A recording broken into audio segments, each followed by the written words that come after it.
चलिए आज आपको लेकर चलते हैं छत्तीसगढ़ के एक अनोखे सफर पर। एक ऐसा राज्य जहां इतिहास की गहरी जड़ें हैं, भूगोल के अलग अलग रंग हैं और संस्कृति की बेशुमार कहानियां हैं। इन स्लाइड्स के जरिए हम इस कमाल के राज्य की एक एक परत को खोलेंगे। अच्छा, छत्तीसगढ़ को धान का कटोरा कहते हैं, ये तो हम सबने सुना है। पर मजे की बात ये है कि इस नाम के पीछे एक नहीं बल्कि दो वजह हैं। एक तो जाहिर है, यहाँ चावल की जबरदस्त खेती होती है, लेकिन दूसरी वजह है इसका भूगोल। इस पूरे इलाके की बनावट ही सचमुच एक कटोरे जैसी है ना कमाल की बात। तो आज हम क्या क्या जानने वाले हैं? सबसे पहले छत्तीसगढ़ का एक छोटा सा परिचय लेंगे, फिर इतिहास के पन्नों को पलटेंगे, उसके बाद यहाँ के भूगोल और जमीन की बनावट को समझेंगे और आखिर में यहाँ की बेहद दिलचस्प जनजातियों से मिलेंगे। तो चलिए शुरू करते हैं कुछ बुनियादी बातों से, ताकि एक बेस बन जाए। ये जो आंकड़े हैं ना, ये सिर्फ नंबर नहीं है, ये छत्तीसगढ़ की विशालता को दिखाते हैं। सोचिए, 1 नवंबर 2000 वो तारीख थी जब ये मध्य प्रदेश से अलग होकर भारत के नक्शे पर एक नए राज्य के तौर पर उभरा। और इसका फैलाव देखिए, उत्तर से दक्षिण तक 700 किलोमीटर और पूर्व से पश्चिम तक 435 किलोमीटर। मतलब ये एक बहुत बड़ा और महत्वपूर्ण भूभाग है। अब जरा टाइम मशीन में बैठते हैं और चलते हैं अतीत में। देखते हैं कि किन-किन राजवंशों ने इस जमीन पर अपनी कहानी गढ़ी है। ये लिस्ट देखिए, मौर्य, वाकाटक, गुप्त, नल और सोमवंशी। इन सब ने मिलकर परत दर परत छत्तीसगढ़ के इतिहास को वो रूप दिया है जो आज हम देखते हैं। चलिए इनकी कहानी के कुछ खास पहलुओं पर नजर डालते हैं। अगर हम इतिहास की परतें खुरेदें तो सबसे पुराने निशान मिलते हैं मौर्य काल के, और इसका सबूत वो आज भी रामगढ़ की पहाड़ियों में मौजूद है। तो आखिर मिला क्या इन पहाड़ियों में? यहाँ मिले हैं शिलालेख जो हमें सीधे उस जमाने में ले जाते हैं।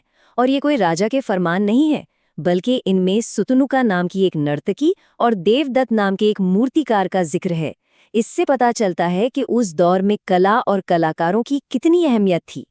मौर्यों के बाद सीन में आते हैं वाकाटक, एक ताकतवर राजवंश, लेकिन उनकी आज़ादी ज़्यादा दिन नहीं चली और वो उस समय के सुपर पावर यानी गुप्त साम्राज्य के असर में आ गए। तो सवाल ये है कि ऐसा हुआ कैसे, और इसका जवाब छिपा है एक शादी में। ये कोई आम शादी नहीं थी, बल्कि एक पॉलिटिकल मास्टर स्ट्रोक था। जब गुप्त सम्राट चंद्रगुप्त द्वितीय ने अपनी बेटी प्रभावती की शादी वाकाटक राजा रुद्रसेन द्वितीय से करवाई, तो ये सिर्फ दो परिवारों का नहीं बल्कि दो ताकतवर राजवंशों का मिलन था। चलिए अब कहानी के उस हिस्से में चलते हैं जिसे इस पूरे इलाके का गोल्डन एज या स्वर्ण युग माना जाता है, यानी सोमवंशी वंश का दौर। और इस गोल्डन एज का हीरो कौन था? वो थे राजा महाशिवगुप्त बालार्जुन। इनके शासनकाल को ही इस वंश का सबसे सुनहरा और समृद्ध दौर कहा जाता है। लेकिन ऐसा क्या खास था उनके राज में? वजह थी उनकी सोच। वो धार्मिक रूप से बहुत सहिष्णु थे। उन्होंने हर धर्म को बढ़ावा दिया, जिसके चलते बौद्ध मठों का खूब विकास हुआ, कला फली फूली और पूरे इलाके ने चौतरफा तरक्की की। इसीलिए उनके दौर को स्वर्ण युग कहते हैं। चलिए इतिहास की गलियों से बाहर निकलकर अब जरा जमीन पर उतरते हैं और देखते हैं छत्तीसगढ़ का भूगोल कैसा है।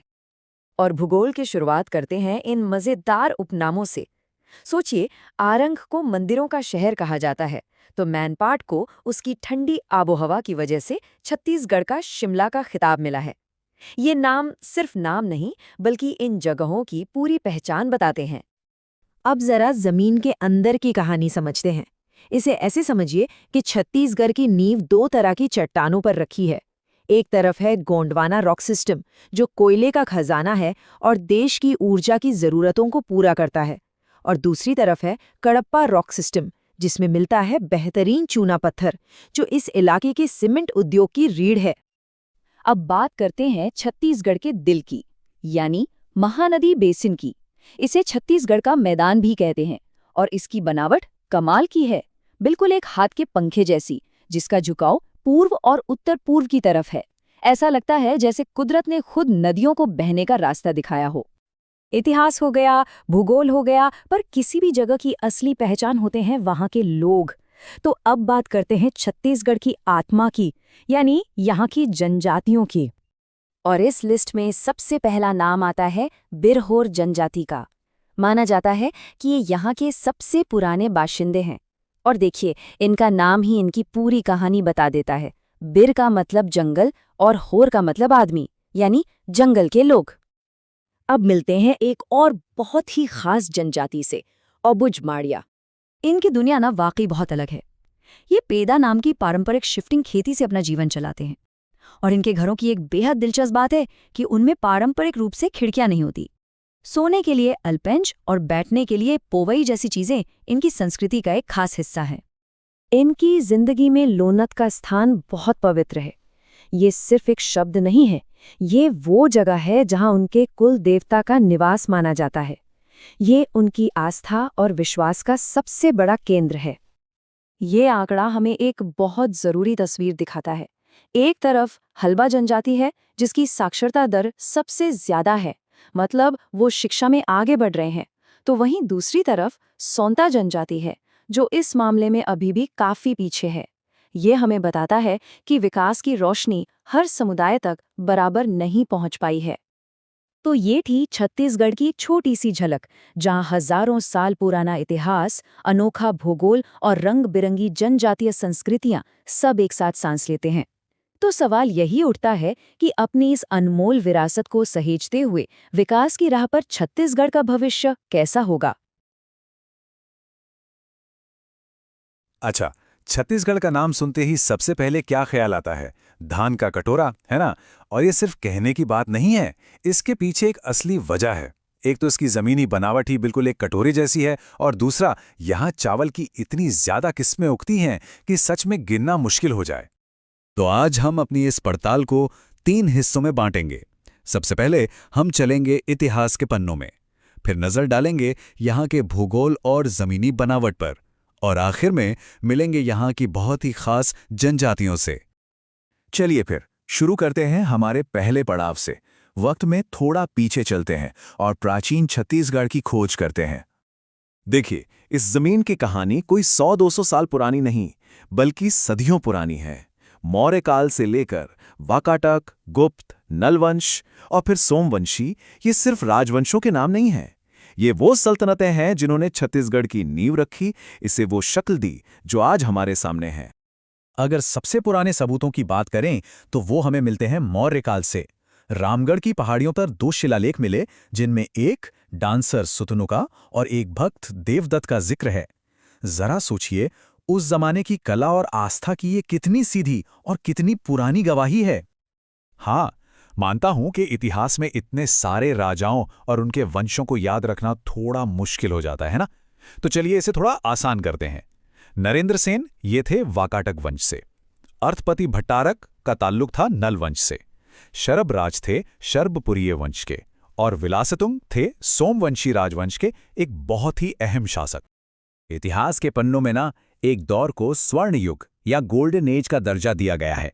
ये था सोमवंशी राजा महाशिवरूप बालार्जुन का शासनकाल। लेकिन सवाल ये उठता है कि आखिर इनके दौर में ऐसा क्या खास था? तो वजह बहुत ही दिलचस्प है। देखिए, बालार्जुन खुद तो शैव धर्म को मानते थे, लेकिन उन्होंने दूसरे धर्मों के लिए, खासकर बौद्ध धर्म के लिए बहुत सहिष्णुता दिखाई। उन्हें भी पूरा सम्मान दिया और आगे बढ़ने में मदद की। और जब ऐसा माहौल होता है ना, तो कला, संस्कृति, व्यापार, मतलब हर तरफ तरक्की होती है।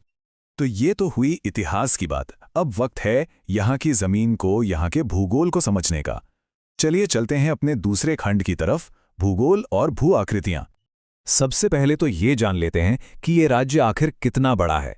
इसका कुल एरिया है 1,35,191 वर्ग किलोमीटर। हर जगह की अपनी कुछ खास पहचान होती है, कुछ निकनेम्स होते हैं। छत्तीसगढ़ में भी ये खूब हैं। जैसे आरंग को कहते हैं मंदिरों का शहर, वहीं मैनपाट इतना खूबसूरत है कि उसे छत्तीसगढ़ का शिमला का नाम मिल गया है। लोरो घाटी है फूलों की घाटी, और लुडेक को तो टमाटर की राजधानी ही कहा जाता है। अब जरा जमीन के नीचे झांकते हैं। यहां मुख्य रूप से 2 तरह की चट्टानी प्रणालियां हैं। एक है गोंडवाना रॉक सिस्टम, जिसकी परतों के बीच में दबा है कोयले का खजाना, और दूसरी है कडप्पा रॉक सिस्टम, जहां से मिलता है सीमेंट बनाने वाला बढ़िया चूना पत्थर। और इसी की वजह से यहां सीमेंट इंडस्ट्री इतनी फली फूली है। छत्तीसगढ़ की ज्योग्राफी की एक और बहुत बड़ी पहचान है महानदी और उसका बेसिन। और सबसे मजेदार बात पता है क्या है? नक्शे पर इसका आकार बिल्कुल एक हाथ वाले पंखे जैसा दिखता है। तो सवाल है, ऐसा क्यों है? वजह पूरी तरह से जियोलॉजिकल है। असल में बेसिन का जो बीच का हिस्सा है ना, वो काफी नीचा है, मतलब 300 मीटर से भी कम ऊंचा। और फिर जैसे जैसे आप किनारों की तरफ जाते हैं, जमीन की ऊंचाई हर तरफ धीरे धीरे बढ़ती जाती है। बस इसी बनावट की वजह से ये पंखे जैसा शेप बनता है। इतिहास और भूगोल तो समझ लिया, अब बात करते हैं छत्तीसगढ़ की असल आत्मा की, यहाँ के आदिवासी समुदायों की। हमारा जो आखिरी खंड है वो इन्हीं स्वदेशी लोगों के नाम है। एक जनजाति के नाम से ही शुरुआत करते हैं, बिरहोर। ये नाम आया है मुंडारी भाषा से। इसमें बिर का मतलब होता है जंगल और होर का मतलब है आदमी। तो बिरहोर का सीधा सा मतलब हुआ जंगल का आदमी। मतलब नाम से ही पता चल जाता है कि इनका प्रकृति से कितना गहरा नाता है। अब एक और बेहद अनोखी जनजाति पर नजर डालते हैं, अबुझ माड़िया। ये लोग मुख्य रूप से नारायणपुर, दंतेवाड़ा और बीजापुर जिलों के अबुझमाड़ के घने जंगलों वाले इलाके में रहते हैं। इनकी संस्कृति की कुछ खास बातें जानना चाहेंगे? पहली, ये लोग पेद्दा नाम की एक खास तरह की शिफ्टिंग खेती करते हैं। दूसरी अनोखी बात, इनके जो पारंपरिक घर होते हैं उनमें खिड़कियां नहीं होती। और तीसरी, ये जिस जगह अपने कुल देवता की पूजा करते हैं उसे लोनत कहा जाता है। अब अगर हम शिक्षा की बात करें तो यहाँ आदिवासी समुदायों के बीच एक बहुत बड़ा फासला दिखता है। एक तरफ है हल्बा जनजाति, जहाँ साक्षरता दर यानी लिटरेसी रेट सबसे ज्यादा है, और वहीं दूसरी तरफ है सौंता जनजाति, जहाँ ये दर सबसे कम है। ये आंकड़े कहीं ना कहीं विकास में मौजूद असमानता को भी दिखाते हैं। आपने पीवीटीजी यानी विशेष रूप से कमजोर जनजातीय समूहों के बारे में सुना होगा। सरकार कुछ जनजातियों को ये दर्जा देती है, पर यह मिलता कैसे है? इसके लिए 4 चीजें देखी जाती हैं। पहली, क्या वो समुदाय अब भी शिकार या जंगल से चीजें इकट्ठा करने जैसे पुराने तरीकों पर निर्भर है? दूसरी, क्या उनकी आबादी घट रही है? तीसरी, क्या उनमें लिटरेसी रेट बहुत ही ज्यादा कम है? और चौथी, क्या वो भौगोलिक रूप से बाकी दुनिया से एकदम कटे हुए हैं? तो हमने छत्तीसगढ़ का शानदार इतिहास देखा, इसकी अनोखी जमीनी बनावट को समझा और यहाँ की जिंदा दिल जनजातीय संस्कृति की एक झलक भी देखी। इन सबको एक साथ रखकर देखें तो एक बड़ा सवाल सामने आता है, इतने अनमोल विरासत को सहेजते हुए छत्तीसगढ़ का भविष्य कैसा होगा?